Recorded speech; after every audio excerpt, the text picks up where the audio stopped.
Yes, good morning. Welcome back to Football Heritage TV, or good afternoon, or good evening. Whatever time it is, wherever you are, welcome back. The circus at Spurs continues. I have to laugh. I genuinely can't be on social media because I just find it hilarious. Videos going up now. Videos going up.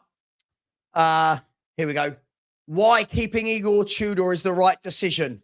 And then in big, bold letters, he's earned it. Sure. Sure. Okay, cool. I wonder if those same people will say the same things if we get beaten in the next two games. I genuinely, I am, before we get into the show properly, I'm concerned. I don't think many fans actually know what they're talking about anymore. I think that it's gone so far past having an opinion that for content creation, it is just one message on the Monday, a different message on the Tuesday. I've changed my mind by the Wednesday. It's like a Craig David song. It's like a Craig David song. Everyone just floats and changes from game to game, who they like as a player, what manager they like. And I'm sitting back watching it and going, okay, this is interesting. And I'm calm about it, right? Because as I said, I don't care who the manager is right now until they sort it out at the top. I find it hilarious that so many hate the clubs, the way the club is run. They hate the ownership. They're ENIC out like I am, but they are ENIC out for a reason. Yet when you bring to light the reasons why we're ENIC out, it goes out the window and, oh no, you're negative. And if I hear I'm negative one more time, it used to bother me. And now it just kind of brushes off my back. You know, it's just like water off my back. You're negative. Why am I negative? Am I negative because I tell the truth? Am I negative because I tell the truth? I don't know. And it's not my truth. I'm giving facts. Like when I go, well, we've not won for 12 games. I can't see where a win's coming from. Oh, that's negative. Is it? Is that negative? Or am I just being realistic? And then people go, you don't want to win. Of course I want to win. I'm just not sure where it's coming from. Absolutely. And this is it, right? This is it. When we're saying he's earned it, I'm like, earned it? Like, I keep him, sack him. I don't give a shit. But he's earned it. What? Because we scraped a draw at Anfield. He's earned it. And this is why I find it so difficult. This is why I hardly do panel shows anymore, because I'm sitting there on panel shows going, what? Like, I'll be honest, I watched on the Spurs 5 last night. I love the boys, but they were all, other than Stell, they're all sitting there talking about Atletico Madrid as though this is Millwall or Portsmouth. It's almost as though telling the truth is illegal now. Oh, Atletico aren't that good. We should be beating them 3-1. Sorry, Atletico aren't that good. Based off of what? What are we basing this off? Look, do I want to beat Atletico? Of course I do. And we're going to talk about that in a minute. We're going to talk about whether it's a free hit. Not my terminology. Lots of people seem to be using it. But I'm told constantly, they're not very good. They're not very good. They're not very good. All these teams are not very good, not very good. And it's almost as though we don't want to look inside our own garden. It's like we're in our back garden. We're looking over the fence at something that we're saying isn't as good as what we've got. And we're just belittling it. But then when we look in our own garden, the lawn needs to be mowed. The flowers need to be trimmed or pruned or whatever the correct terminology is for gardening. The fence needs to be painted. It needs to be repaired. It's falling down. I don't get it. I don't get it. Now, in football, if we look to this Atletico game, right? In football, anything can happen. Of course it can. Of course it can, right? I would love Spurs to rock up and beat Atleti 4-0. Absolutely. But I also live in a bit of the real world where I think that's not going to happen. Now, let's have a look at this, right? I've just watched Atletico Madrid play us off the park in Spain. They literally went 4-0 up in with ease. Yes, we made mistakes, but they ripped us open. It should have been about 9 or 10-1 by half time. And people came away from that game and are saying, Atleti aren't that good. And it's like, that's not the Atletico I watched last week. The Atletico I watched last week was a game absolutely run in midfield by Marcos Llorente, who I think is a fantastic midfielder. This is a game where Lookman, Griezmann, Alvarez just pulled our pants down. They just took us to the cleaners. And the problem is, when Spurs grab a couple of goals, whether it's on a break or whatever it is, we go, oh, see, we can get at them. Sure you can get at them, but look how easily these teams get at us. And people can say what they like. Savva's negative, his channel's negative, it's easy to be negative. I don't think it's negative when the data supports you as to how bad we are. Now, I look at this Atletico game in two ways. First and foremost, I don't believe this is a free hit. I don't believe that any game in a Champions League is a free hit. I don't. If you win the first leg 7-0 and you're going to the second leg, yeah, you can play your kids and say, well, as long as the kids don't lose 7-0, we're all right. That might be a free hit. But how are we saying a game at Spurs under the floodlights is a free hit? I don't understand it. And I hear all the time, yeah, but the Premier League's more important. Of course the Premier League's more important. But can anyone give me any data that has shown resting players midweek or not resting players has had any effect on the weekend? Can anyone say that, or is it, again, throwaway lines? I heard this last year when we went to Galatasaray. Do you remember? We made 7 changes because the league game against Ipswich is more important. What happened? What happened? Got beaten by Ipswich, didn't we, the following week? And listen, there's loads of examples for both ways.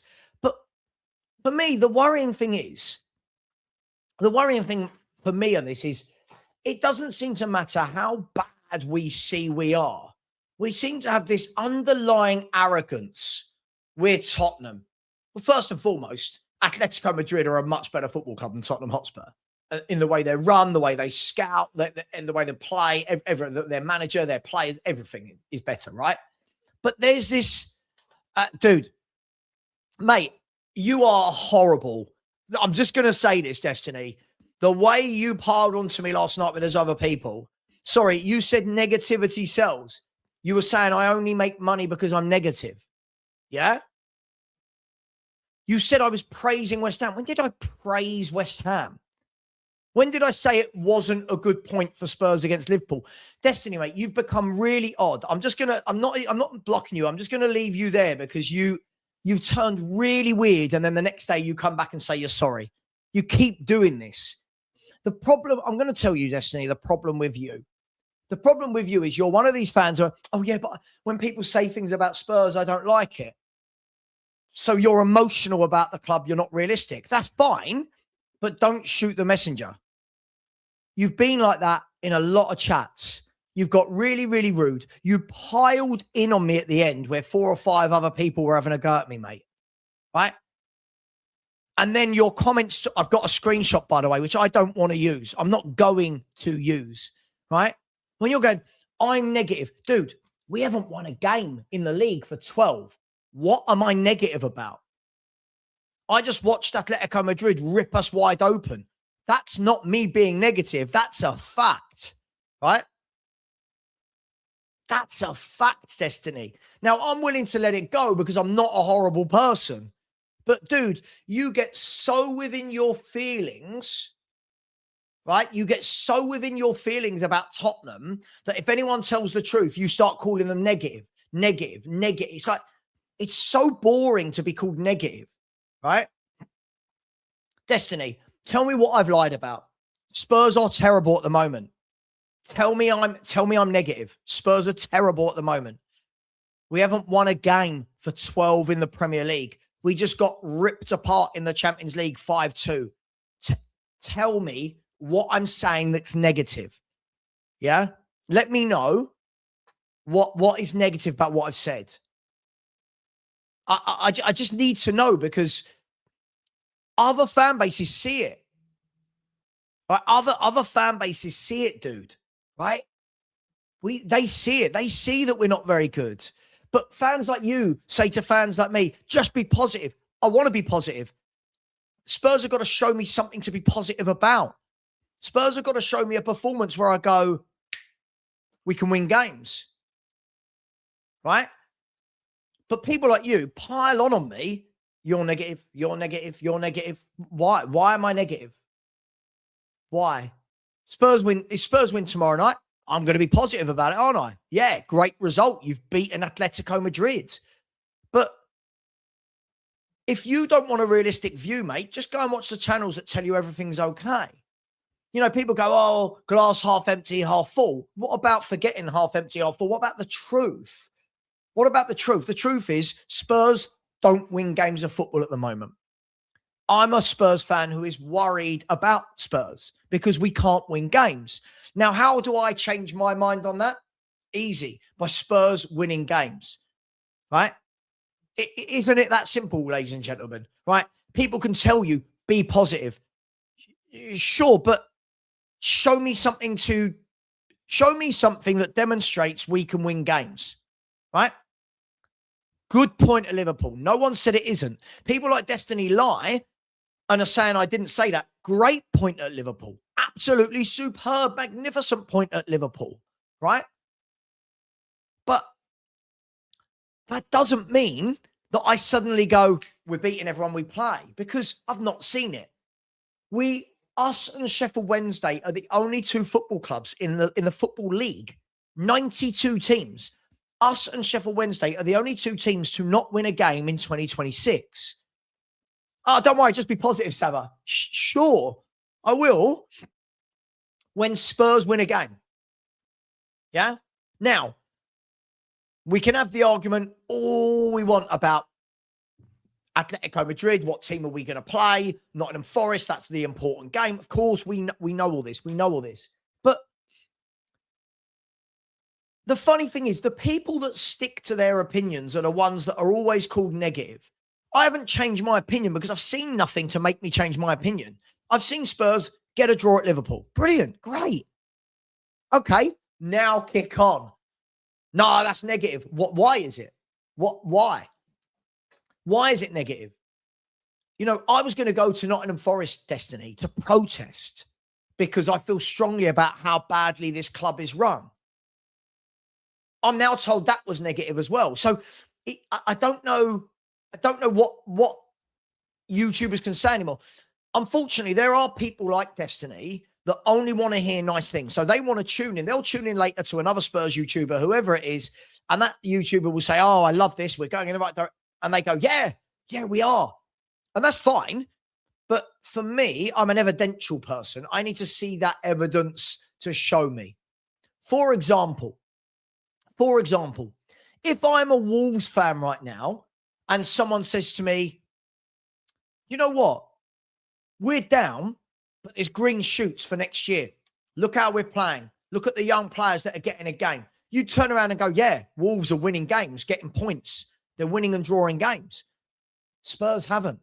Spurs haven't won a game for, I genuinely, let's have a look. I can't even remember the last time Tottenham won a game. And I'm just told to just be positive. Okay, cool. Tottenham Hotspur. Draw, defeat,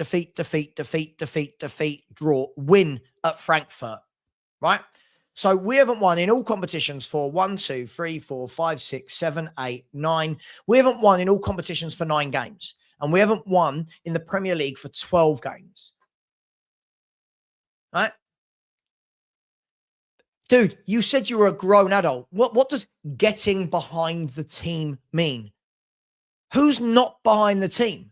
What does this mean? These throwaway comments, what does it mean?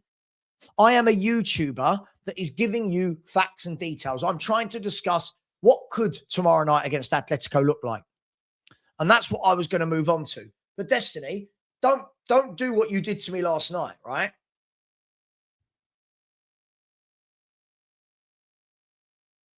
Don't do what you did to me last night, then come back into my chat and go, I wasn't rude.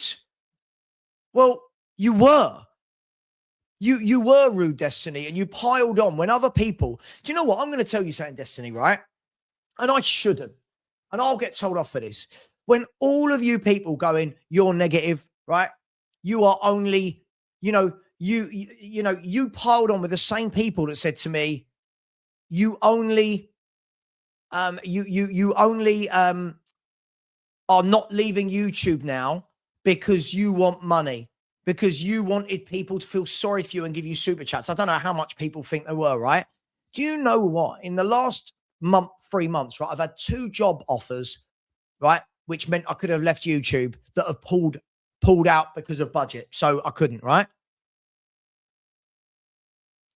My wife had a miscarriage. Okay. We lost our baby. I've had a death in the family, and I've got people like you sitting there going to me, you're negative, you're negative, you're negative, you're negative. This is why you haven't left YouTube. Can I get a break? Could I possibly get a break? Right? Could I possibly come on here and just talk football without all the trolls telling me why I'm staying on YouTube when they don't have a clue? Could I? I am so fed up. I'm sorry, everyone. I'm human as well. I'm so fed up of every fucking time I go into a chat room. I'm so fed up of every time I can't go into a chat room.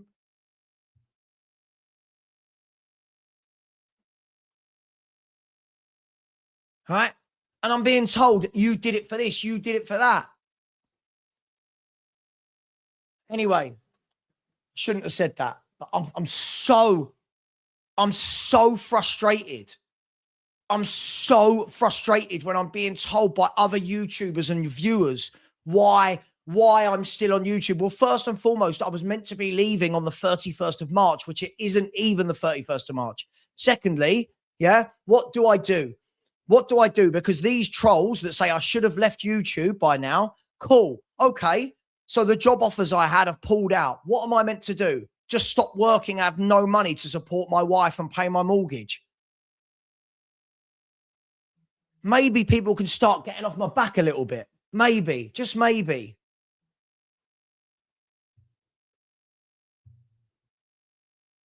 I'm so pissed off and angry with people. And I come on here every day and I try and be upbeat and I try and put on a good show. And I am so sick to death of people who don't know me making fake accounts saying, you did this. How much money do people think I get? How much money do you people think I get from a YouTube show? Oh, you did a YouTube show saying you were leaving for all the money you make. How much money do you think that show made? And I come on here and none of you knew any of that. And I come on here every day. I smile and let's talk football. But no, it's all right. Let's let everybody like Destiny go in. You're negative. You're negative. Your negativity sells. Fuck off. F off. Sorry. I'm pent up. I'm so frustrated. I'm so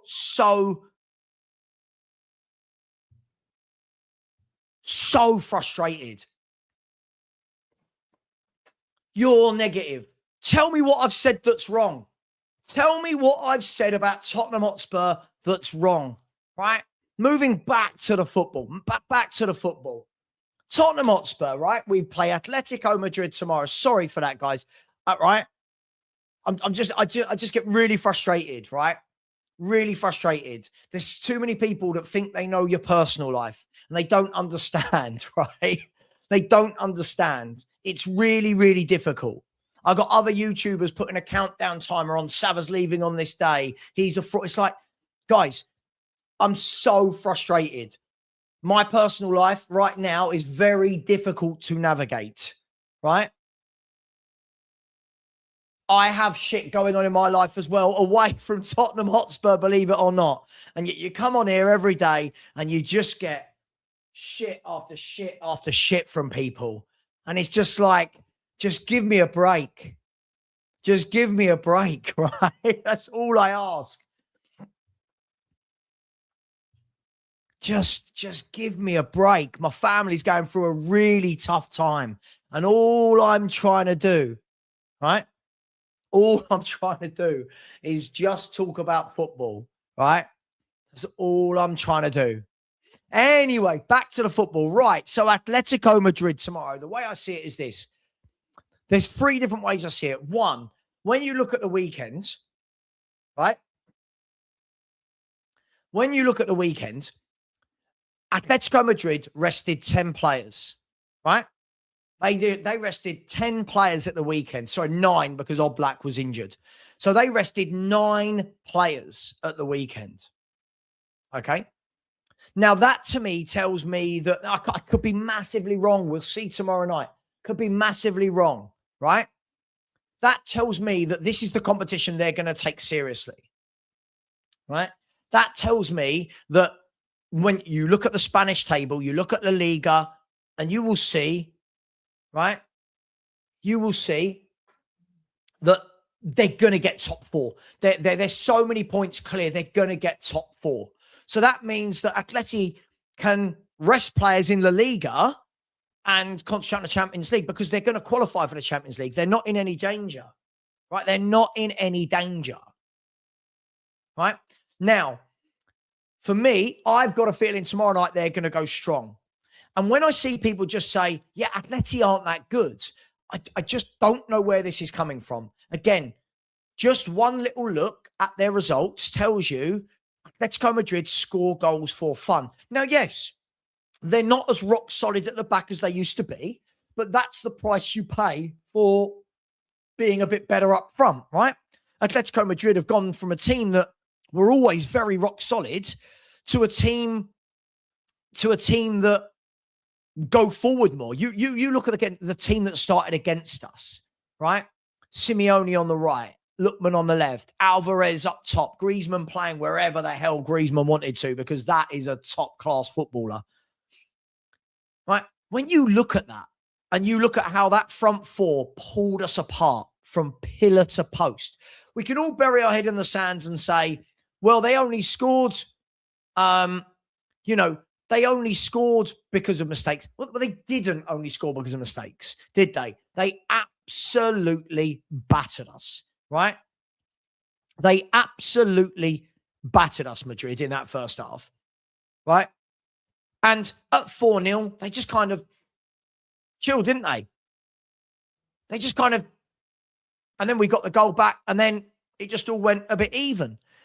But that's not me saying, by the way, people, that is not me saying that Tottenham Hotspur, that's not me saying we can't get anything tomorrow night.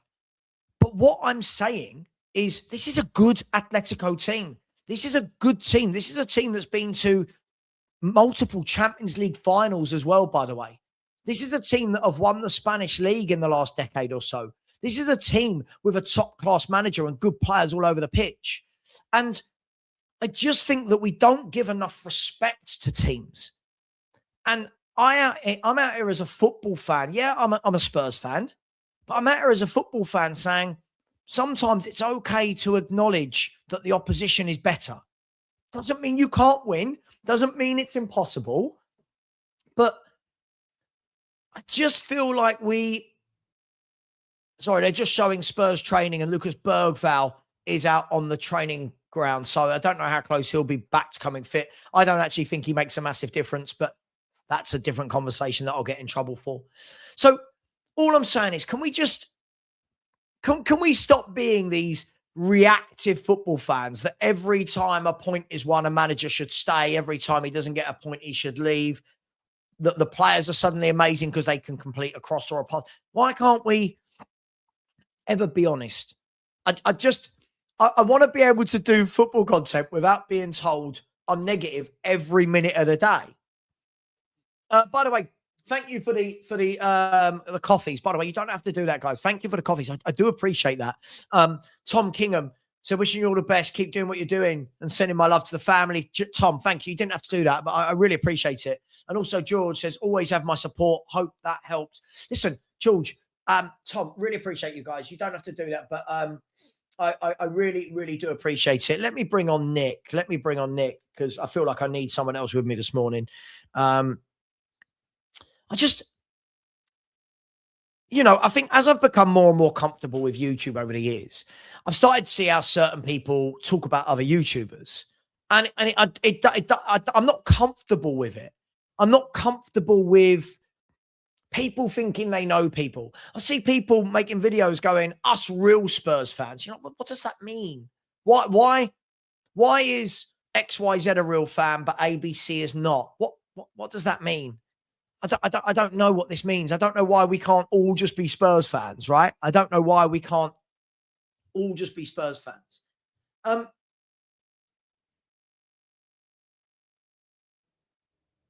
Right. So look, by the way, there won't be a watch along tonight. Actually, what I'm doing, I've got a live score show tonight, where I'll probably have a game on, but we'll have the scoreboard up. I will be doing that tonight. And one thing I always hear, and I find it funny, is when people always say to me, they throw at me, just my opinion. I get that. But sometimes facts kill opinions, right? That's the problem. Everyone is allowed an opinion. I've got no doubt about that, right? But facts sometimes overrule opinion, right? So when I say Spurs haven't won in 12 games, that's not an opinion, is it? That's a fact, right? And I see this all the time. I see this all the time. And I think, for me, all I want, like you lot, I'm like you lot. I want to see Tottenham Hotspur act like a proper club. That's all I want to see. I want Enoch gone, and I want Tottenham to start acting like a proper football club. A football club. That's all I want. That's all I've ever wanted. Big up, Nick. How you doing, man? Thank you for saving me. How you doing? Saving you? Well, yeah. I mean, it's I've seen the nonsense after. We deserve the point at Liverpool, but everyone's saying that's it. We're safe. He's the players have turned the corner. Have they? So, no. In your opinion? No. Look. I thought we thoroughly deserved the point. I think. If it was maybe another club or another player, there may have been a sending off and a VAR and a penalty on Richarlison. But it didn't happen. And, Liverpool were, they weren't good. But we did well. So, look, let's give them some dues because, I think we're all, if we're all man enough, we can hold our hands up and say we were going to get smashed 4, 5, 6, 7, 8, 9. Absolutely. So look, fair play. We went there. He still did a crazy thing with Salza out on the right wing, but whatever. But we got a point, right? And that that was a point that we didn't think we were going to get. But what we need to do now is, for me, tomorrow night is not a free hit. Tomorrow night we need to get a win. Doesn't mean if we get through or what have you, but we need a win to go into Sunday.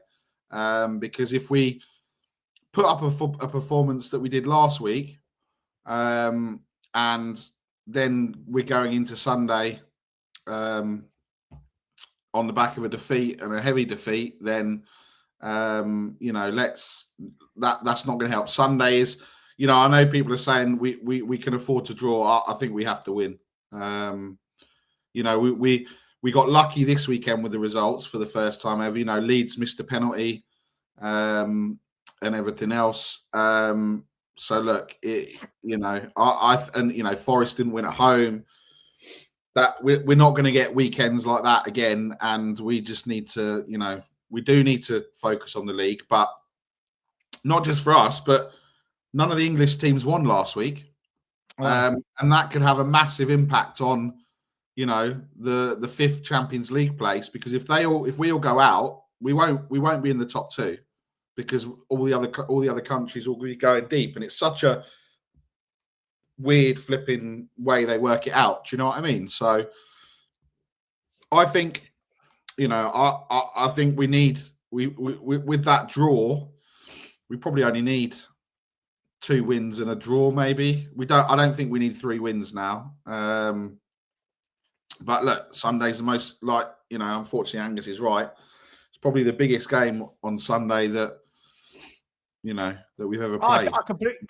I completely agree. By the way, when I see people saying, I think a draw's all right, I don't think people are understanding, right, that the longer this non-winning streak goes on, it's not a losing streak, but the longer this non-winning streak goes on, Nick, the harder it becomes to win football games.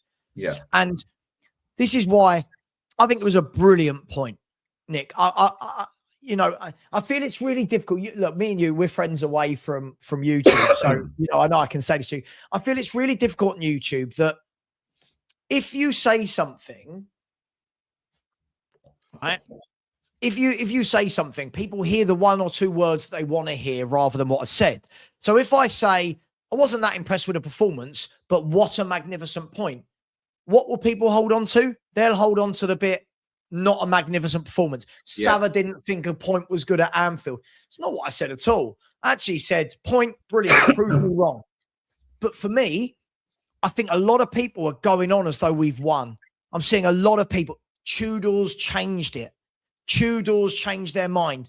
Tudor deserves it. And I'm like, okay, Nick, what if we lose to Forest? Are those same people going to be Igor Tudor deserves it and he's changed their mind? Or is it going to be this manager's shit? And that's what... It'll be the latter. It'll be the latter. It'll be this manager's shit. We know that. Look, it's an interesting weekend. Leeds are at home to Brentford on Saturday night. So I think they win that. Have you seen, by the way, Nick? Leeds have got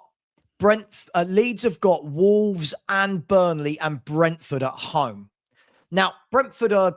It's difficult to know with Brentford, right? I mean, like last night, Brentford 2-0 up and cruising, dropped it to go 2-0 at home with Wolves.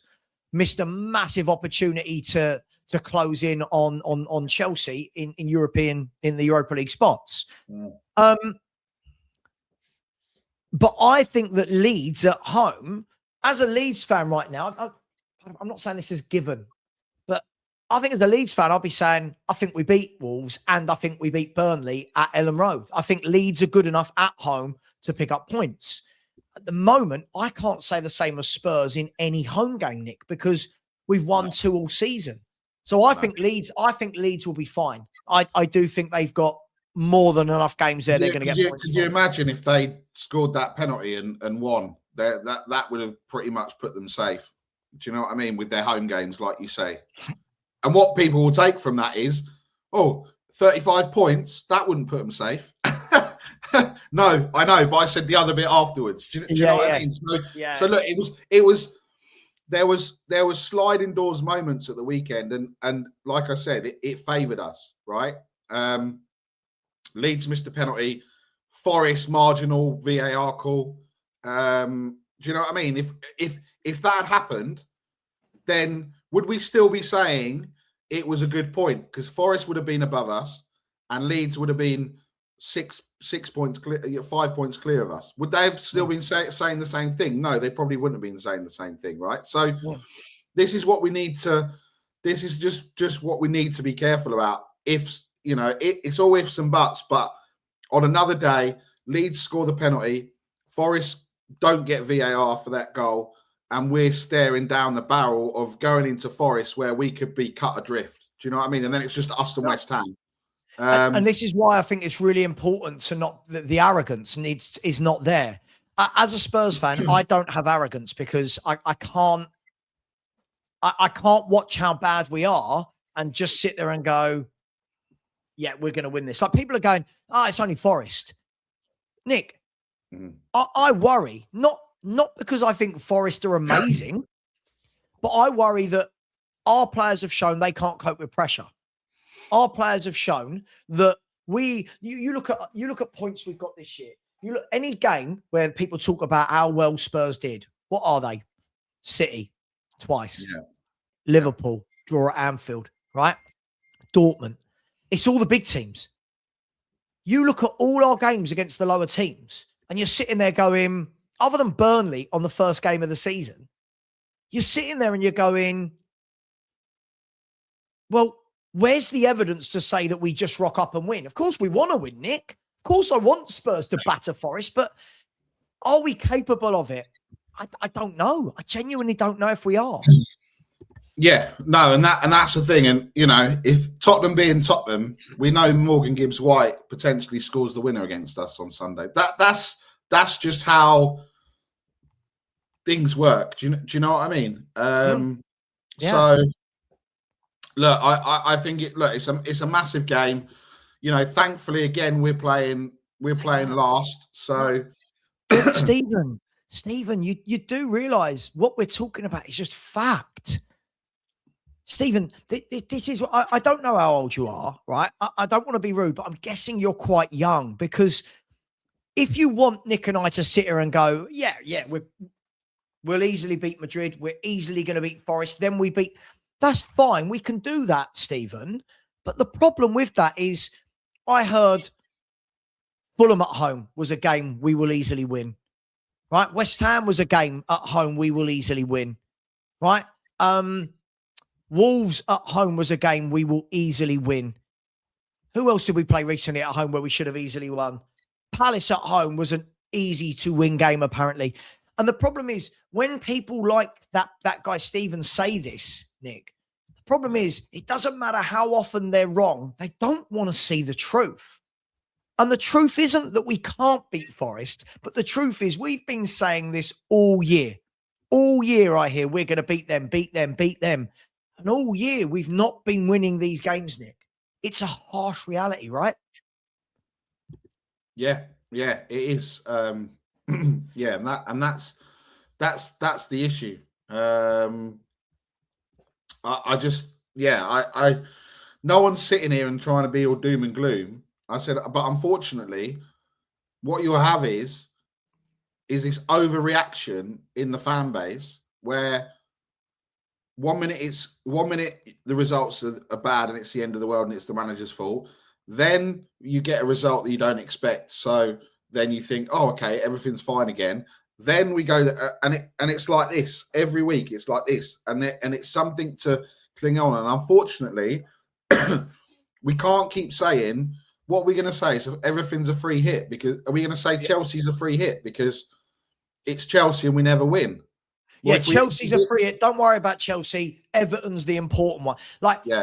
Nick, we've been saying that for so many months. And the reason, and in the title of my show, I've put, is it a free hit? And I've put it in quote marks to let people know that it's not me quoting it, right? You know, I like to think I'm a realist. And I realize that that's the reason my channel doesn't grow maybe as big as some of 3 or 4 of the bigger channels than me, Nick. I get that, right? I know that people just want to hear me say we win. But every fiber of my being knows that we need to beat Nottingham Forest. We have to beat Nottingham Forest. I'm not saying we can't. I'm just not going to sit here really arrogantly and go, yeah, Nottingham Forest, they're crap. Well, they might be crap, but aren't we? And I'm going to show people the league table to show that this is the truth, right? This is the truth. Here we go. Let's have a look, Nick. Here is the league table. Big up to each of you in the chat, by the way. Smash the like button. We're really bad on this channel at hitting the like button these days. I don't know what happened. 92 likes, over 400 of you in here and still growing. Look, there's the league table. Now, when you look at Spurs and Forest, I mean, both clubs should be utterly ashamed of those 6 games of form, right? Yeah. You look at that. Between them, from the last 12 games, they've managed 4 points between them. I mean, that is atrocious for the amount of money both these clubs have spent. But I can't look at that in good faith, Nick, and go, oh, it's only Forest. Because I just can't. Look at the red. Look at the red. Yep. Yeah, look at it. We're the worst you know, the worst in the league. Look at it. It's horrible. And if we do that again, you know, as I said a few weeks ago, if Wolves had another 4 or 5 games, I think they'd be all right. But they just couldn't get up to, you know, they couldn't get up to scratch. The same thing with, you know, you look at it, new manager bounce and everything else. Tudor didn't have it. You know, Wolves didn't have it. West Ham didn't have it. West Ham didn't have it. Look how long it doesn't happen like everyone is thinking that it happens. It has to, you know. So all these people, like, you know, I think now with that result, I think it's safe to say that he's here until the end of the season. I think he was here to the end of the season anyway. I don't think they're going to make another hold their hands up and everything else. But I just, yeah, we've seen it before. We've seen the goals. This a team, it doesn't like pressure. So, you know, so if we go, if that's why I said it has to be done before the Everton game, because there's no way in hell these players are going to, people are sitting there going, oh yeah, but can you imagine the last home game and it's a 93rd minute and Romero, probably because he's a bozo, will score a winner and we stay up because we needed a goal. Yeah, but flip it around the other way. I would think the probability and the likelihood is that it would happen the other way, that a Tarkowski would just smash one from 30 yards in off the underside of the bar and we get relegated by 1 goal. Do you know what I mean? It'd be something stupid like that. And that's not being negative. That's understanding this football club and understanding that this always, you know, this always happens to us. And we can't, you know, we don't have them, you know, everything Conte said was right. And, you know, unfortunately, I'd love it to be wrong. I'd love us to sit here and go, we beat Forest, then we go and win the next game, then we go and win the next game, then we go and beat Chelsea, and then we go, well, don't need to worry about it now. We can, you know, we can be on the beach. But there's no way, you know, this, I don't think it's going to happen. It's going to go down to the wire, but it needs to be done before Everton. I think that the key thing here is, Nick, I feel that words are used in the wrong way on YouTube a lot. Like people yesterday talking about, oh, we got momentum. Momentum isn't 1 point. That's not momentum, is it? Momentum is, all right, we got a point against Liverpool. We've got a result against Atletico. Then you've got a result against Forest. Right, now Spurs have momentum. Spurs have some. Wolves right now, if we look at Wolves now. Wolves is momentum. Look at what they've done. Right. That's momentum. Right. So Wolves have lost 1 of 6. So, yeah, 2 wins, 3 draws and defeat. Wolves have got momentum. If you look further up the table, you would say Brighton have won 3 of their last 4 games. That's momentum, right? You look at, if we go higher up the table, where you'll probably see more momentum from clubs. Look, Man City, Arsenal, this is momentum. Yeah. Right. Liverpool, not so much because they, you know, they had the momentum and then lost and drew. Right. We don't have that. And for some reason, there seems to be this inability to accept the truth within our fan base. I can sit here right now with you and say, we have to beat Forest. Right. There's a big difference between me saying we have to and we 100% will. I've got no evidence to back up that statement, Nick. I've got 0 evidence. We have played, if I'm not wrong, somebody said, is it 15 games we played at home this season? Probably. So we've played 30, right? Right. Yeah, so we've played 15 games at home and we've won 2. Right? And we've won 2. Yeah.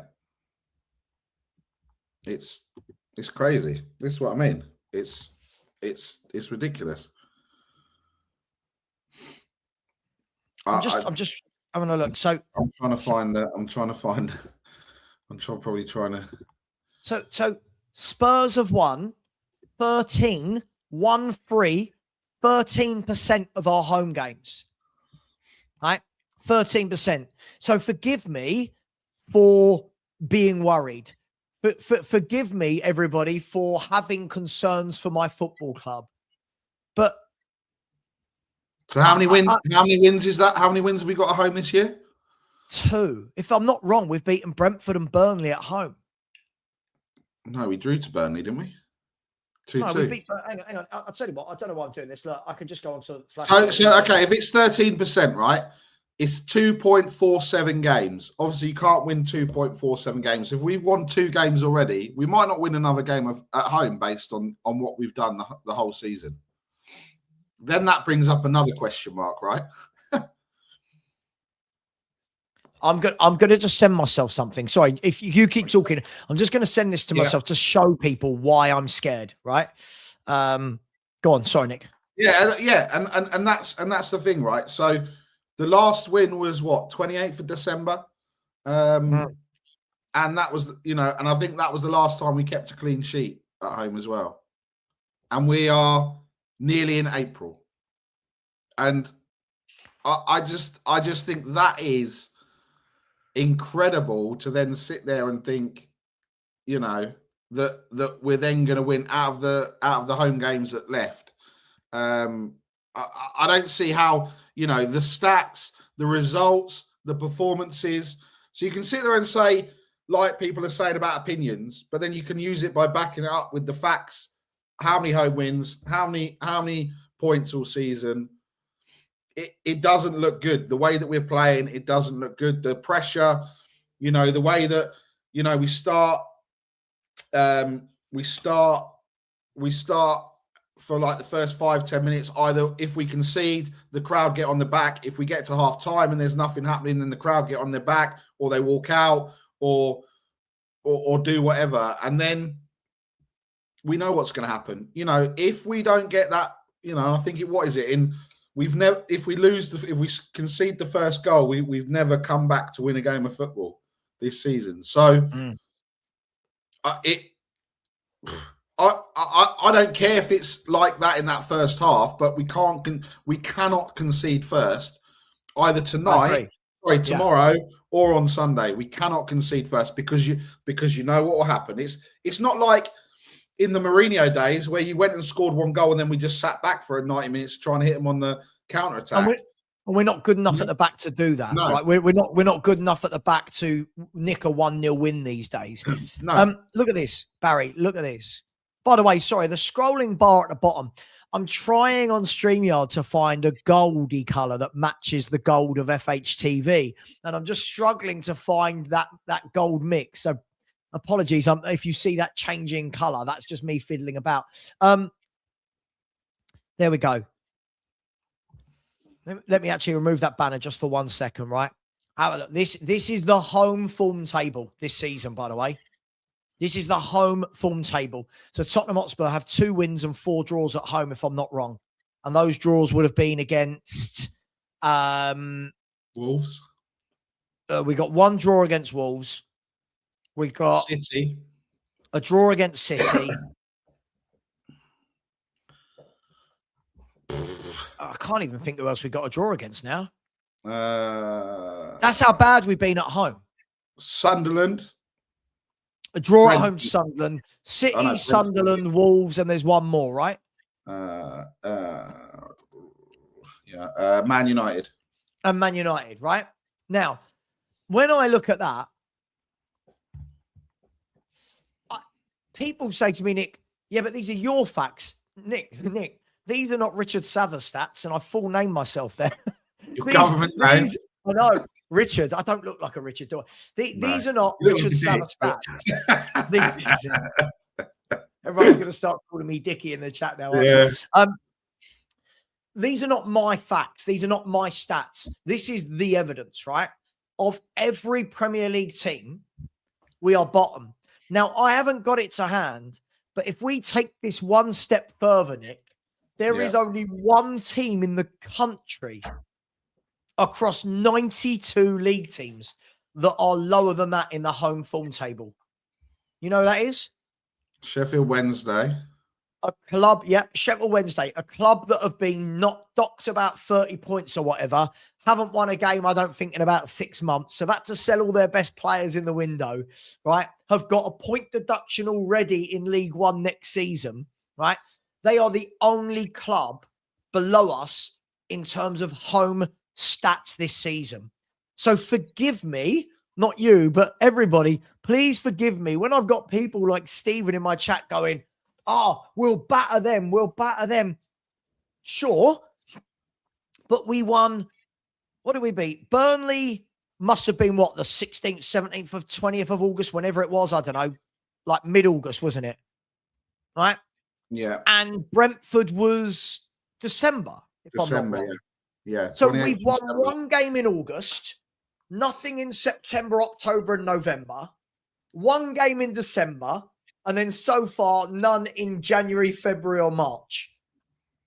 But don't be negative, Nick. Don't be negative. It's just well, look. If you take what we've done all season, right? There's 3 home games left. The points per game will be 1.98 from those 3 games, so not even 2 points. So that means that we get 2 points from those 3 games, which then means we're going to need how many points from the last 5 away from home? And we're playing Chelsea, we're playing Villa, we're playing Sunderland, we're playing Wolves, or is that it? 4 home games left. Sorry, okay, 4 home games left. So that will be, let me redo my maths because I realised it was 4 and 4 because I'll hold my hands up to the mistakes. 2.64 points for those games. So effectively either a win and 2 losses or 3 draws, what have you. So that's 3 points. Puts us on 33. From the other 4 games away from home, Wolves, who we haven't won in 3 seasons, home or away. Chelsea, where we never win. That leaves Sunderland, which I'm not sure what that's going to, long journey or whatever they'll say, long journey and the atmosphere and everything else. And then Villa, which either they batter us or we seem to batter them. And they're obviously have lost 3 on the bounce. I can't see that continuing under Emery and the players. Now that McGinn's back and everything else, I can't see that continuing. So we've effectively, if we carry on what we've done, it's going to be so close. There's going to have to be a surprising win in there, like Wolfie said, a surprising win. But I just can't see it. I just can't see it. Leeds maybe at home is 3 points. The other 2, a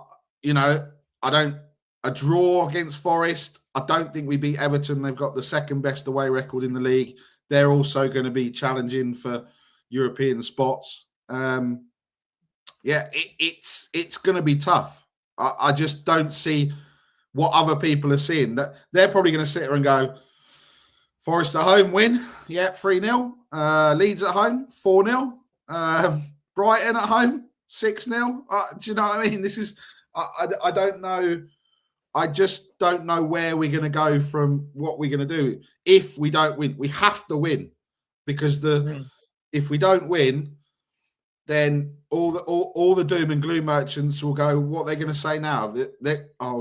Okay, we are going to get relegated. Believe it or not, that point was great, but it means nothing if we don't go and back it up with a win. Yeah, you're absolutely right. And I think the key thing here as well, sorry, everyone, I'm playing about with a colour. I just want a gold. I want a gold. I don't want a yellow. I don't want an off green or I want a gold, but I'll get that sorted. And you'll notice that I have changed the background. And the reason I changed the background, guys, is because the more and more I looked at this, right, the more and more I realized just how bright it was. So I just thought we'd go back to something a little bit cleaner. Don't forget the match sponsor, the channel sponsors, Match Bingo. Use code FHTV. It's a good fun game to play. People do win money on it as well. An OK jersey for all your sporting goods, replica shirts for Premier League, international, foreign leagues, World Cup. This is a OK jersey shirt. They're really nice. They're nice fitting. And code Savva for 8% off. I think the key thing here for me is, Nick, I think deep down, right, I think Tigtan. Oh, hang on. I've got people giving me codes now for what gold is. Let's see. Right. Okay. Let's see. Ready? This is the code he's suggesting. All right. Okay. Nick, because I can't. That's right. Hang on, You carry on. You carry on. Hang on. Here we go. Hashtag your color palette. D. What's he saying? D4 AF 37. Ready? Yeah. All right. We're getting there. It's better. It's closer. It's better. If anyone else wants to play the game, let me know what code to try.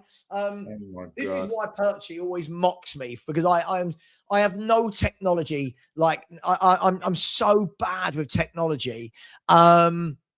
It's just madness. People saying black writing, please. Wow. Yeah, sure. I'll fiddle about with it later. I think there's the bit in all of us, Nick. There's a bit in all of us that all this season, we've all thought, probably hidden deep down in our subconscious, that at some point we'll just crack on and it'll be all right. Do you know what I mean? At some point, Spurs will put 3 or 4 wins together and we all go, phew. You remember when we were in trouble? Yeah. Problem is, we've not. And the problem is, the more fans have said this, the less it's come true. The more that fans have said, you're negative, we're going to win this weekend, we're going to smash them. 20 games to go, 18 games to go, 15 games to go, 10. We're now with 8 games to go. And as of yet, that run has not kicked in. Yeah. That run has not kicked in. And that's the big worry for me. And everyone's just putting in logo colours now. Yeah, someone's going to do some crazy colour, right? Yeah, just to throw you off. You talk. I'm gonna go with Ben's. What's Ben gone with? Here we go. Let's try this. Go on. You talk. Ben's gone with E. Go on. Oh God, yes, I know what Ben's going to have. It's going to be funny. Yeah, exactly. Look, I know this is going to be E. Is that 02 or 02? 02. Go on. You keep going. Okay. So look. It's Look, for me... Idiot. You're an idiot, Ben. You're an absolute idiot. You're an absolute idiot. I knew it was going to be this. Oh, it's funny. Honestly. Oh, funny. Ben. Ha, ha, ha. Chuckle. Do you know what, Ben? You're not invited this year to the FHTV barbecue. You're not invited. You or your missus. No, of course you are. Of course you are, because he brings gifts. When Ben turns up to the barbecue, he brings gifts. Right, go on. No Saturdays. No Saturdays for this barbecues. Cricket season. We can't. Oh, sod cricket. No. And I'm busy anyway. I've got busy weekends in the summer. You're busy. I haven't even put a date together yet. All right, I'll choose the date. Okay. I'll choose the date. That's not bad. We'll come back to that one in a minute. That's not bad. Right. So look, like we said, look, there's massive games tonight. Look, we all want to sit there and hope. I think Chelsea are done. I think City are done. Look, for me, the ones that I guess the romantic tie is obviously the Bodo one. Bodo going 3-0 up. Imagine Bodo get all the way to the final. I mean, or Bodo beat Arsenal. I mean, I can't see anything but an Arsenal win. I think you've seen, regrettably, I think you saw on at the weekend going into the last few minutes, and everyone thought they were dropping points, and then obviously City went and they went, and then City went, and City dropped points, and it I think it's effective. It's not done until it's done, but I think it's done because Haaland's just, I don't know, he's not scored, or he's not done well in the last 10, 12 games or something ridiculous. And that's on his, look, but I think, Arsenal are going to go through tonight.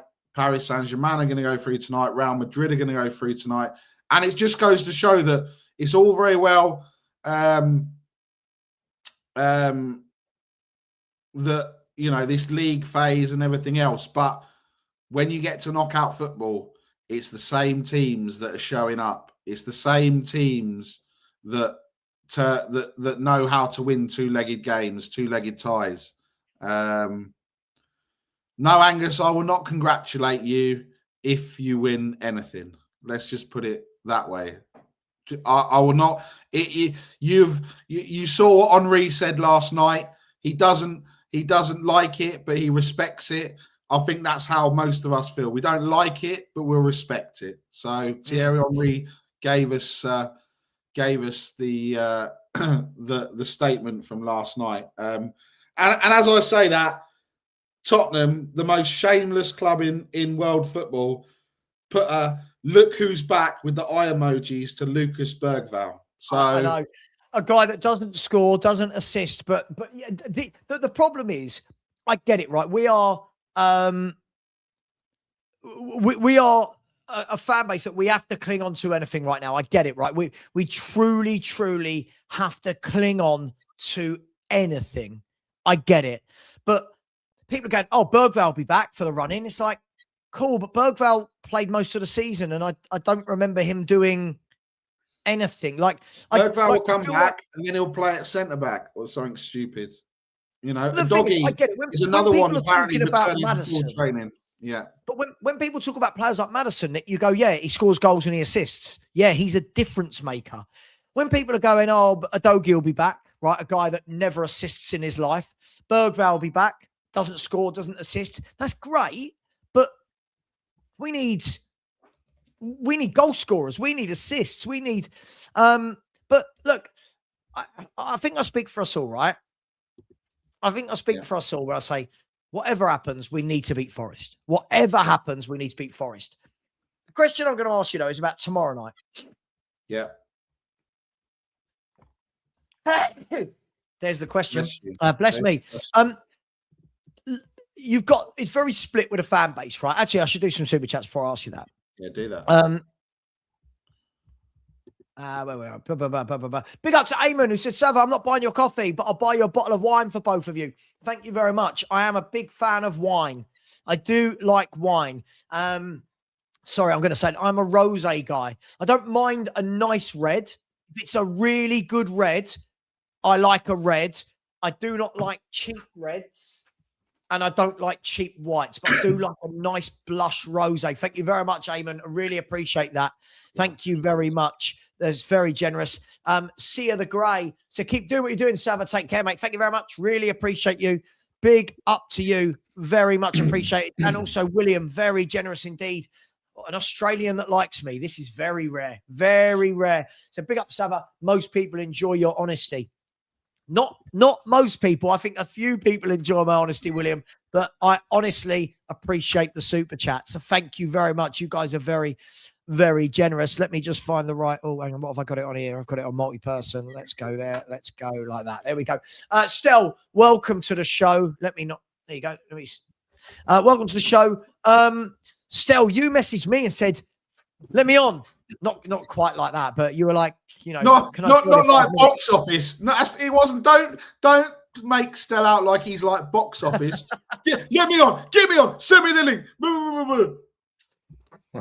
Oh, you got to laugh. Stell, how you doing? You all right? You good?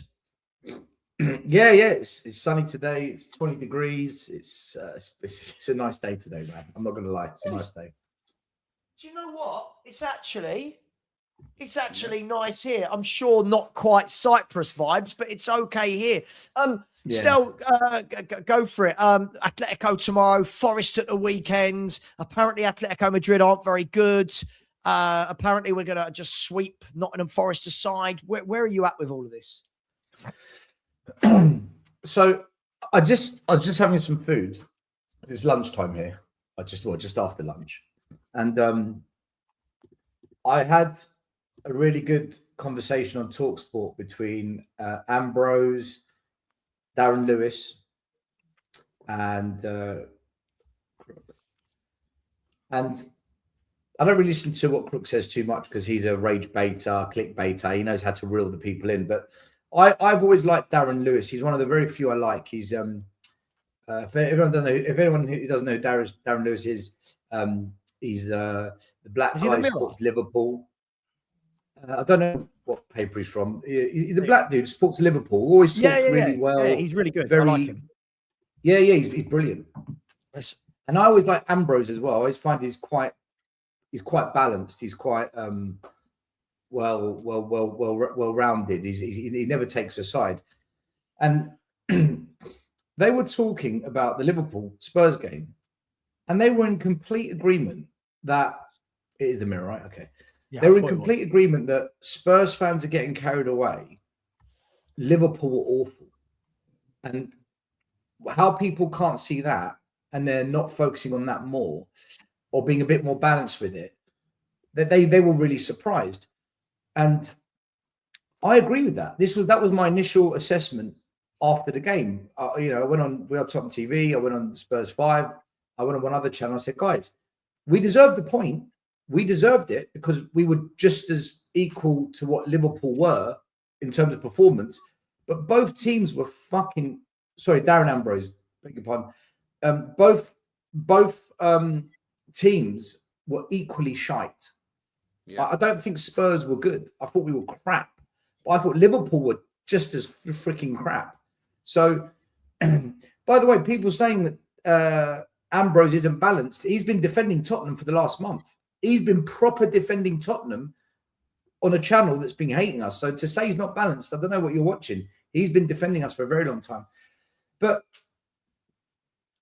my assessment was I didn't see anything different from Spurs. I wasn't wowed by anything. I thought Danzo had a good performance, and I thought Richarlison had a good performance. That was kind of about it. Maybe Spence as well. But overall, I wasn't impressed. So to answer your question, Savva, I don't know how we're going into this next game now thinking that everything's changed. I can't understand it. It doesn't mean I'm right. It doesn't mean I'm right. I could be wrong with this, but it's the way that everyone's now just extremely swung the pendulum from, oh, we're fighting now. Oh, you've got to keep Tudor now from, we're shit, this team's rubbish, we can't pass, we can't keep possession, get the manager out. And that one game, it's it's not just a slight shift. Oh, maybe something's starting. Let's see where this goes. Is this the beginning of a turnaround? It's not that. It's the complete extreme, which basically now puts us on this pedestal ready to drop again because we're not taking it as it comes. We're going all in now. This is it. This is it. Keep him. The players are good now. They want to fight. Tudor's the man. And I just think, why do we always get so carried away?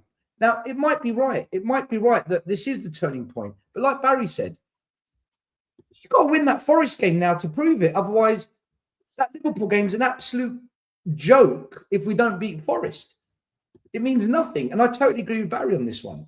So for me, I just look at the Atletico game as if Liverpool had Alvarez, Griezmann and Lookman up front, they would have been 3-0 up against Tottenham. If Atletico's front three played for Liverpool on Sunday, Liverpool would have been 3-0 up. So let's not just write off Atletico as if suddenly they're crap because Kinski gifted them a couple of goals. They're a good team. They're third in La Liga. They've spanked Barcelona. They've spanked a number of teams this season. Yes, they're vulnerable at the back. 5 versus Madrid, 4 versus Barcelona, 5 versus Spurs, 5 versus Betis, 4 versus Club Bruges. 5 Bruges, 4 Betis. They've scored 3 goals in something like 12 times this season, 4 times, 5 3 times. Like, do you know what I don't understand, Stell? Is you and I we've had this all of our YouTube and Twitter lives. You're right? Negative, be positive, negative, blah, blah, blah. right? What I don't get is I'm quite happy to sit here and say, great point. Absolutely great point. The point itself, great. Brilliant point. Unexpected. Thought we'd get battered. But it's the fanfare that goes after that, Stell. It's no one can say, okay, that's a good start. We've stopped the rot. To be fair, Lubo said, good start. We stopped the rot. That was the important thing. That's what Lubo said, and he was right. We stopped the rot. Right. How do we kick on? No, Stell. What we do is go, right, we've stopped the rot. Now we're just going to sweep everyone before us, and everyone predicts win. And hopefully they're right, Stell. I hope me and you are wrong. I hope we beat Atletico and Nottingham Forest. But I didn't see that much in that performance. I thought I can't be contradictory, guys. I sat here at half time of the game, or as it was getting to half time, saying, please, Spurs, just hang on to 1-0 till half time. I thought the Liverpool were getting in behind us for fun. And thank God they can't shoot, right? Because people that just use, but they only had 4 shots on target. Sure, but that's not the gauge of whether or not they got in behind us and had chances. For me, I didn't see enough that told me anything had changed. I saw that the players didn't give up. Good, fair play. Isn't that the bare minimum when you're in a relegation battle? Yeah. Isn't that the bare minimum, guys, to not give up? So I just, I need to see it still. I'm an evidence person. I need to see it. If you tell me, right? If you come on screen, if we're best buddies and I meet you outright and you're going, I'm going to lose weight this month. Okay, cool. If when I see you next a month later, you go, I've lost a stone, and I'm looking at you going, I don't think you have, right? I need to see evidence that stone was lost. Not that you just told me it's all good. Do you know what I mean? Crap analogy, but you get my point. No, I get it. I just don't understand how that one game where both teams were very crap suddenly now has swung the pendulum so violently to the complete extreme opposite end of the spectrum, where everyone was like, this manager, my God, square pegs, round holes, doesn't play players in the right position. He did that again, by the way, against Liverpool. He did that again. Left back at right back at left back, back up, right back at centre back. He did the same thing again. So they criticised him for that for weeks and weeks and weeks and weeks. They've questioned, what are the tactics? What's the style of play? What's he actually changed? They criticised all of that. And everyone criticised the results. He came in to get results. He hasn't got results. That one game at Anfield where both teams were crap. Now everyone's like, well, hold on. We're onto something here. It just feels very desperate to me. 16.5 is the answer to that. 16.5. Listen, put in a half decent performance against Atletico, right? Show a little bit of something against Atletico. Forget the results. Put in a performance. Beat Forest, and then after the Forest game, get at least a draw or another win. We can say, do you know what? That Liverpool game was the moment. But to say it now before the next 3 games, and this is the argument I had with Sean and Johnny and Lubo last night. When we beat Burnley, who are going to get relegated, and we beat Man City, who always beat Man City at the start of the season, everyone got carried away. When we beat Dortmund in that Champions League game, when everyone thought, oh, mate, Dortmund haven't lost a game, they're really good on the... And we outplayed them and beat them, everyone got carried away again. It's almost as if one game determines our thoughts on the squad now going forward. Whereas you got to analyze it over. There's got to be momentum before you say, right, something's happening here. But let's build the momentum, surely. Nick, Stell's right, isn't he? That's all I've asked for. I've said, great point. Now show me momentum. Now show me, all right, grab something against Atleti. And by the way, guys, what I will say is we do have a chance against Atleti. And Stell, this is what we were WhatsApping about earlier. On paper, and as a football team, Atletico Madrid are superior to us. Yep. The only thing we've got going in our favour, Barry, for me, is that they don't have to chase the game. They're 3 goals up. Atleti just need to come and do a professional job. So get something there. Get the point. Get a draw, not the point. Get a draw against Atleti. Follow it up with a win against Forest. And I'll be sitting there at the weekend going, there you go. The tide has shifted. Draw, win. Spurs are on the up. But Stell is right. One performance these days, Barry, is changing everybody's opinions on a manager, on the players, on the team, on the formate. It's just, isn't it just getting a little bit like it's too much with the wind, isn't it? Yeah, look, yeah, of course. But as I said, this is what we do. You know, imagine, you know, we go. You know what will happen, Matt? We get the first goal tomorrow night, and then we might get a second goal, and then we only need a goal to take it to extra time. But then everyone will be coming in at half time. Let's say we're 2-0 up tomorrow night at half time. I mean, that's just a dream. Just even saying it, I sound like I'm mad. But let's say we're 2-0 up at half time. There'll be everyone coming into your chat. See, Savva, these players, we told you that.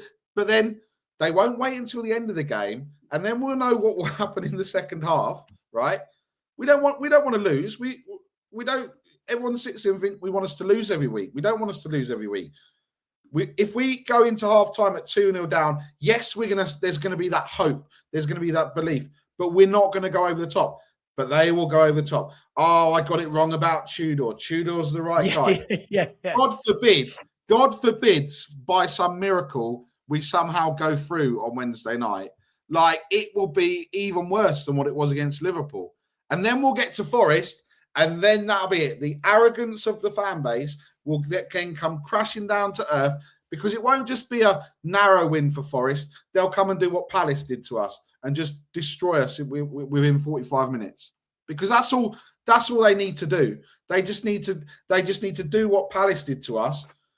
And, the last few games, they've shown that if they could take their chances, they could probably do that to us. And, I just think it would just be crazy. And we'd just be like, yeah, we're going into Sunday. Everyone will be there at the stadium. The sun might be out. They'll be on the high road. Oh, yeah, this is great, guys. Everyone's happy. Everyone's smiling. And then, bam, Tottenham Hotspur and these players will just come and bring them back down to earth. And then it'll be another meltdown. And then it'll be, oh, my God. And then you'll find then Leeds will win. And then obviously Forest would have won. Then West Ham would have won. And then all of a sudden, we're in the bottom three. And then everyone's, do you know what I mean? It's just, that's what we just need to just kind of have a bit of balance. That's a great point though, Barry, isn't it? What you said there about if I'm doing a watch along tomorrow night, right?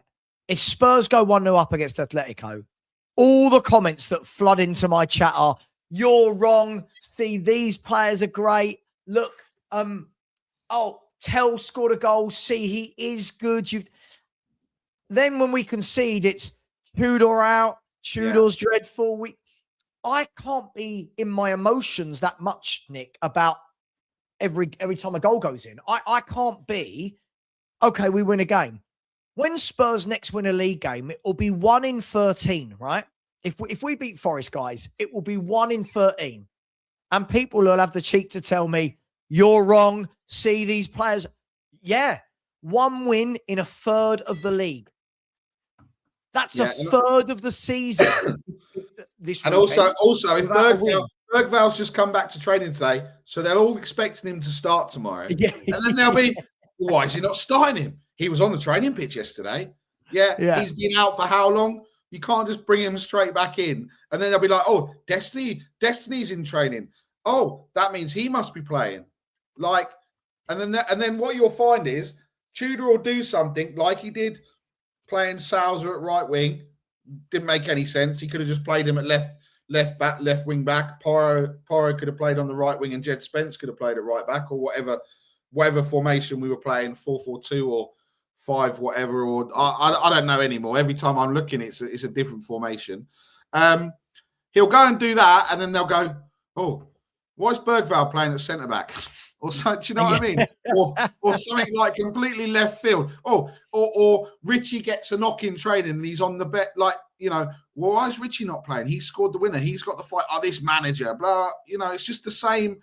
Actually, if you're saying it's a free hit, and if you're saying you want the best team and everything else, then you could argue that Richarlison doesn't start tomorrow night, because he's kept a little bit fresh, because we know these players can't play 2 games in a week, let alone 3 games in a week.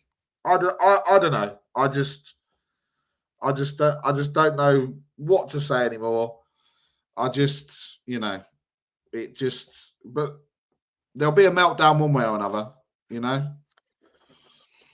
If it all depends on that Forest game for me, Barry. If we beat Forest, I think Spurs will stay up. There'll be a positive vibe around the club again, and we might finish the season better than how it's gone the last couple of months. But if we draw against Forest, nothing changes. It's like back to square one. Possibly West Ham go above both of us, maybe. If we lose to Forest, mate, you're going to see the mother of meltdowns. You're going to see absolute carnage. But I'm going to sit here and say, but hold on a minute. What did I say after the Liverpool game? What did you say? What did Savva say? What did we try and say? So if we beat Forest, I think we stay up. And I think for sure we're beginning to get a tune out of the players, and the credit will have to go to Tudor for that. But that's why for me that Forest game is everything. That will show us so much. Do you know the one fear I've got is we play really, really, really well, but we only get a draw, and then everyone hypes it up because of the performance. When we need results, need results. We can't. For me, drawing against Forest is almost like a loss, but it's not, because it stops Forest going above us. Yeah, we need to beat them. We need to beat Forest. Yeah, we do. And sorry, Richie's banned for tomorrow night. So we've got Solanke, who looked absolutely awful on Sunday. So yeah, Richie's banned for tomorrow night. So yeah, so we've got Solanke up front, Savva, who, like I just said, was just, well, he was non-existent. So I don't know where we think we're getting the goals from tomorrow night. Yeah, look, I think it's interesting, isn't it? And this is another example of how quickly we all change, right? In the last month, I've seen people adamant that Richie is the main man. Then if Solanke grabs a goal, we go, no, it shouldn't be Richie. Solanke has to start. Then it goes to Mawani. Well, Mawani came on against Liverpool and got the assist. It has to be Mawani. Now we're going to miss Richie. And I just, all I ask for is consistency, not just in the fan base, but from the team. All I want is some consistency. Every game doesn't have to be the difference between rating a player or not. There's nothing I'm going to see tomorrow night from any of the players that changes my mind on these players, Barry, overall, right? For me to change my mind on a player, for me to like a player, that happens over a consistent period of time. And I was explaining yesterday, Harry Kane's a brilliant example of that. When he first came into the team, I think most Spurs fans were going, you're not good enough. This kid's not good enough, right? And then he proved, didn't he, over a season, and we all went, bloody hell, look how good he is. Nowadays, fans only need to see one thing, and they go, see, he is a good player. And I'm like, well, they're Premier League footballers. I'm not gonna praise because a Premier League footballer whipped in a cross. I'm not gonna praise because Premier League footballer made last-ditch tackle. Do you see what I'm saying, Stell? Like, I feel like I want to see X number of games in a row where you go, yeah, you're a good player. You've proved me wrong. Yeah, 100%. You need. This is like what I've. Right, someone was having a right pop at me this morning. Right, that makes a change. Yeah. Every day starts off with real love and care and warmth directed at me. This guy was having a pop at me saying, you can't see what Tudor's doing. You don't listen to what he says. You can't see he's beginning to get a tune out of them. I said, mate, what the fuck are you talking about? Like, what are you on about? Can we actually win 2 or 3 games in a row or get some points on the board over a 3 or 4 game period before we have this conversation? He's played 5 games, lost 4, drawn 1. 1 point out of 15. And you're waxing lyrical. He goes to me, but look at the stats. I said, what stats? Under Tudor, we have done more running and covered more ground than Thomas Frank. So the players are working harder because all the running stats are better than Frank. And I thought, okay. I looked into this because when you look at a stat and you just look at it in isolation, it can mean many things. Let's break it down. So I looked into it. And do you know what I discovered? Right. Let me tell you this. Under Thomas Frank, I wrote this down somewhere because there it is. Because I was having this argument earlier. Under Thomas Frank, just in the Premier League, he averaged 51% possession. So 51% of the ball Spurs had in most games on average. Okay, so you can say it's 50-50. Thomas Frank's era. Thomas Frank at Tottenham, right, okay. In the Premier League. Right. Igor Tudor, the 4 games. Against Arsenal, we had 45%. Against Fulham, we had 45%. Against Palace, we had 40%. And against Liverpool, this amazing performance, we had 36%. There is, on average, a 10% drop in possession under Tudor. We have less of the ball. So who's chasing around for the ball more? Right, yeah. Less ball, more running. That's why the running stats are up. We don't have the ball. Yeah, And I'm yeah. like, but no one looks at this. Everyone's just, but we're working harder. We're working harder because we haven't got the ball. Because we actually had more possession under Frank. But the difference is still is we can all look. We're all guilty of this at times. We can all use whatever data we want from the game. Yeah, of course. But for me, the overriding factor is this: is if you want a new manager bounce isn't how they run around. A new manager bounce is based on results, right? And what I've seen is this guy at the moment is averaging 3 goals conceded per game. If I'm not wrong, we've conceded 15 goals in 5 games under this bloke.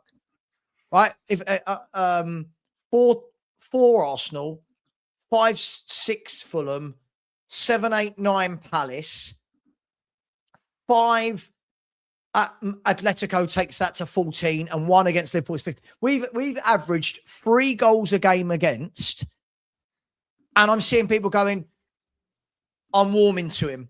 I'm changing my mind on him. He's proving me wrong. I get it now. I've got no feeling towards Tudor at all, but how can that change off the back of a 1-1 draw when you've been wide? By the way, still against Liverpool, we were wide open. Let's not pretend. Yeah. Our defending was. We were wide open, right? They got in behind us at every opportunity, and we're going, "Oh, we defended well." I know. I thought Danso defended well, but. Again, it's not positive. What we're saying right now, Stell, is not positive, so people don't like it. That's, I don't know. Man. I just feel that we're very quick to jump on any bit of positivity and hyperinflate it to get really giddy and overhype it, rather than say, do you know what? I wasn't expecting that. I thought we were going to get battered at Liverpool. Take a point. I'll take that. Frickin' hell. Where did that come from? And just leave it there. I hope we can do the same again. We can't do that. It's like I said, it's this violent pendulum swing where everyone's now, you've got to keep him. They're fighting. Listen to what he's saying. Mwani's back. Richie's going to get us out of this fight. The same Richie that everyone slagged off for the last 3 years. Yeah. It's just, we just, you know what it is, Savva? We're just not a humble fan base. We're extreme. We're extremely angry. We're arrogant. And yeah, we're either extremely angry, frustrated, want to just kill everything, or we're over happy, too hyped, arrogant. There's no balance with us as a fan base. We're lunatics. We're actually mad. My front door's gone. Can you just talk about something just for 1 minute? Yeah. Okay. Sorry. Yeah, go for it. Let's have a couple of reads of what people are saying in the chat. Daryl Denton, he's bantering. He's saying Matthias Tell has turned into Ginola. What did you guys think of Matthias Tell, by the way? I wasn't impressed, but some people say he was really good. What's your thoughts on that? Sophie B says, Tudor is a terrible manager. Look at his past clubs. Less than 50% win rate at all and sacked at every club. He's definitely a short-term manager. He's not here for the long term. People are moaning about Frank being backed. People blaming Ange for this season, even though Ange has never managed for Tottenham this year. Tom Kingham, your hairline is on point, Stelios. Thank you very much. Mark New 5503 says, Forest is time to roll the dice and go all out for the win. Listen, I agree. Mark, I think we should just go all out for it as well. What have we got to lose at the end of the day? We've got to fight for staying up in the Premier League if that's what you want. At least Richie will be fresh for Sunday as he can't play tomorrow night.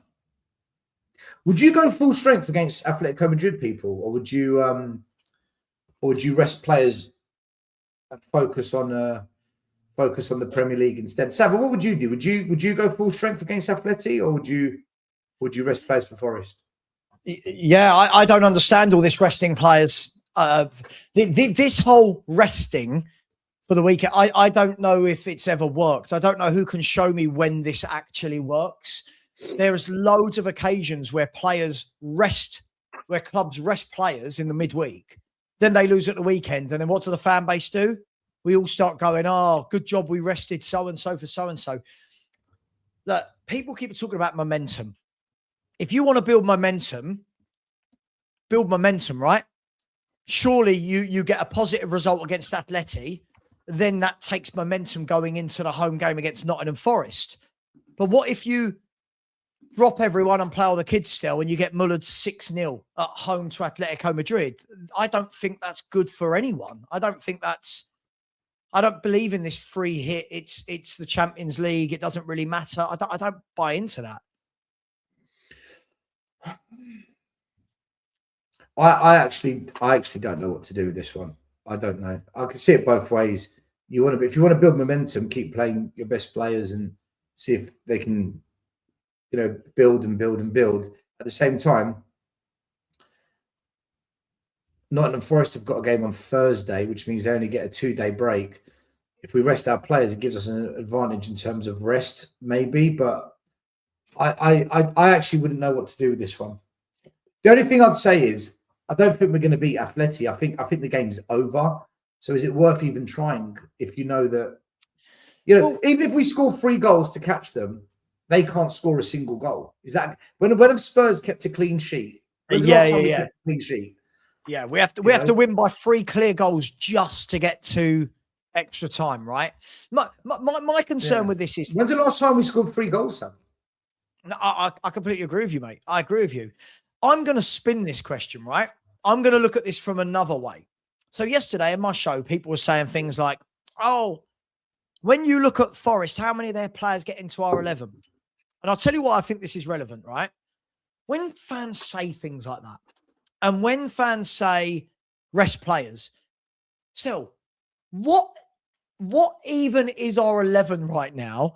Who is it that we're actually resting, right? Because we play a different 11 every week. So it's not like, if Arsenal go to a game midweek, you go, okay, are they going to rest Saliba, Gabriel, Timber, Rice, Superman? We know they're 11, right? Who would actually be rested? What does that actually mean? Who's being rested? What's the 11? What midfielders have we got available? Simmons, Gallagher, let's say he's back.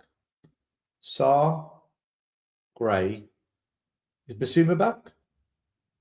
He's not in the Champions League squad, is he? He's not registered. Right, so then you're going to rest one of 4 players. So either Gray, Sarr, Gallagher, or Simmons will get a rest because Tudor hates him, right? Simmons clearly, doesn't he? Yeah. So you've got Gray, Sarr, Gallagher, Paulinho as your 4 senior centre mids, right?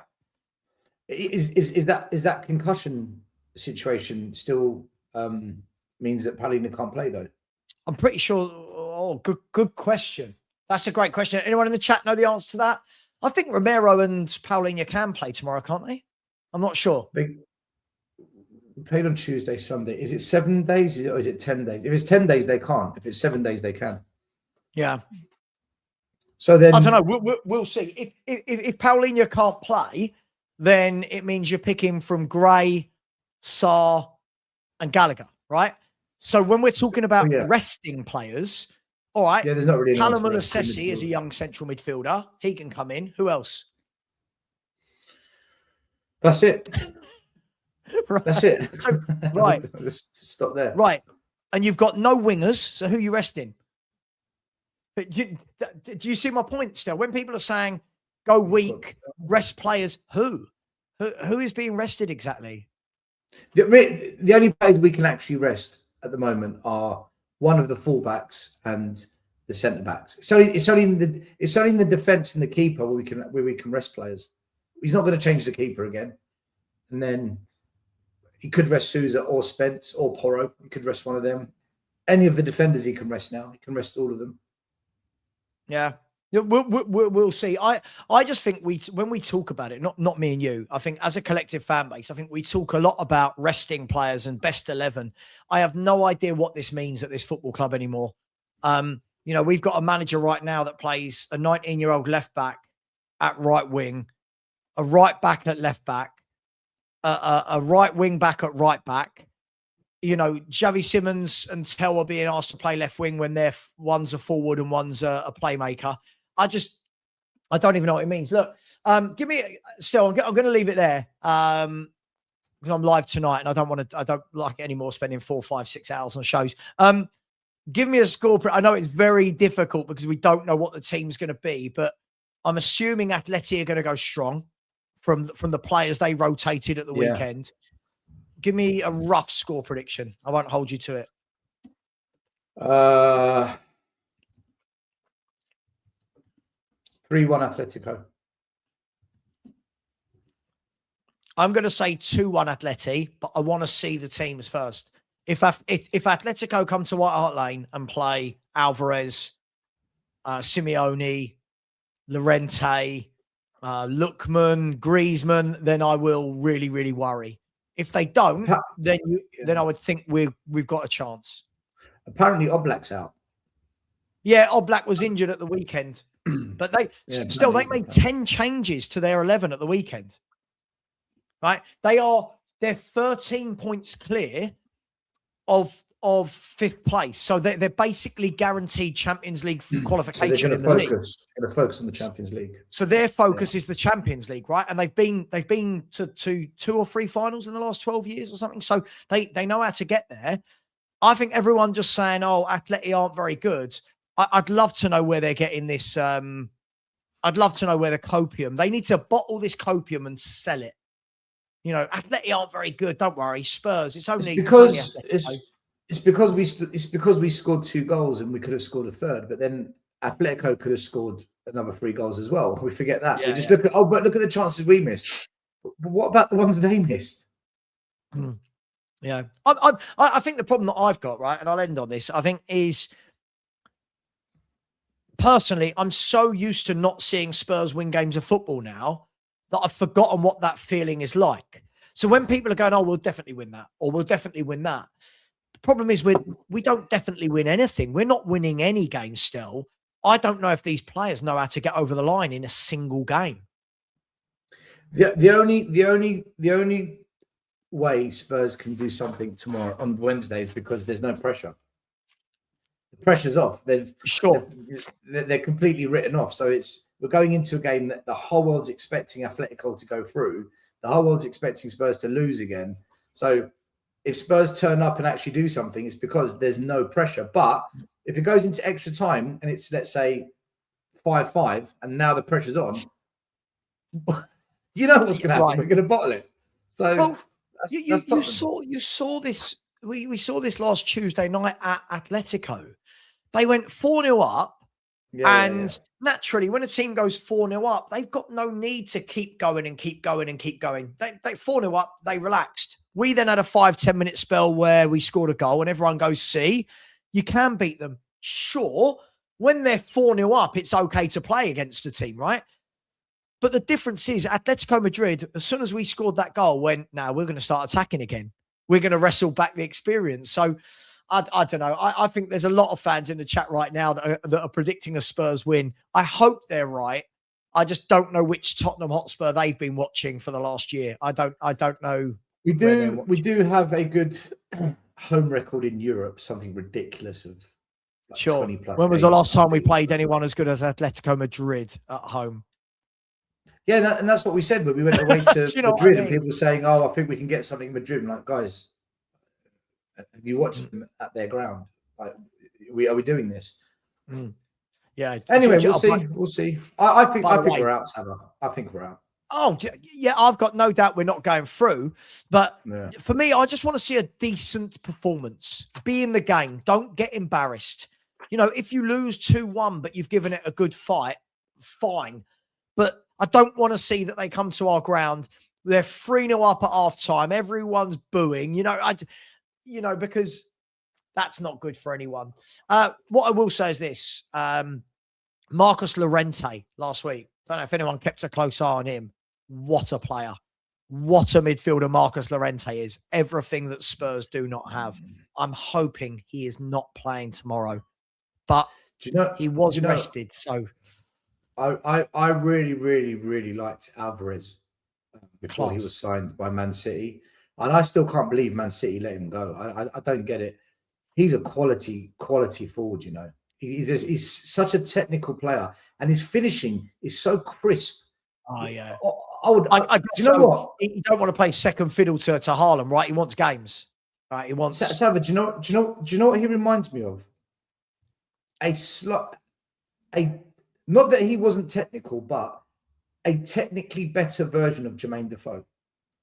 Yeah, He reminds me of that kind of a player, I a can go with technically that. better player. He's a cracking little player, man. Really good little player. I'd love him at Spurs.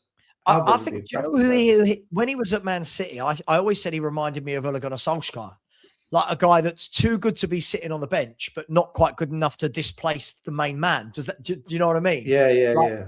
If you've got Erling Haaland, you're probably looking at it going, oh, Jesus Christ, I'm only going to play every once a month, but he's class. Look, yeah, but that's why. See, that's why he works at Atletico, because he gets to play alongside Griezmann. So he plays almost with two strikers. Whereas as the lone striker, you're right, he might not be able to do it, but in a two, he's so effective.